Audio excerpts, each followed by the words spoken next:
This shot is drama, but not drama all caps, so I brought the drama.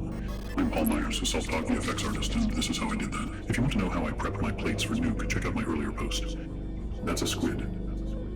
Any extra nodes I downloaded from Nukepedia, with the exception of Optical Flares from Video Copilot, which I bought, with the money your mom gave me for undisclosed favors. This is what the full script looks like from afar. To get the God rays, I tracked the window. Since there aren't a lot of features back there, I denoised my plate and used a bandpass to bring out the little things. For the God rays, I used a constant, a roto, a copy, a premold node, and a blur node to simulate the window. I merged two noise nodes, each with a different expression on the Z offset to give it some movement, and used them to mask the constant to give it some texture. I put the match move from my tracker on there to match the movement of the window, and linked the position of a volumetric center and a volume raise node to X translate value on the match move node, plus the position I wanted my source to be. Then I merged it over the main plate. To simulate the actor's shadow in the rays, I made a roto mask of her, and used a similar technique with a noise node to break up the shadow a bit.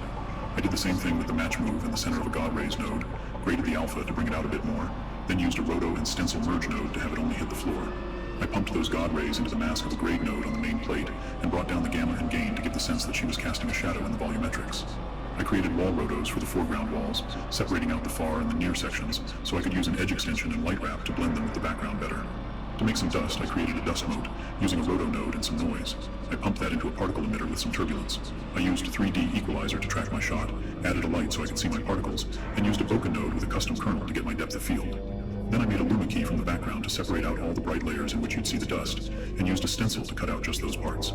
I added a couple of glow nodes to bring out the highlights. I tracked some specific bright spots, and used the Video Copilot Optical Flares plugin to give them some extra sauce.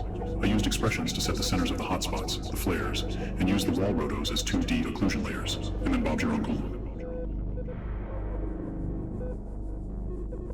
If you have a better way, or want me to explain why I do the things I do when I do them, let me know in the comments.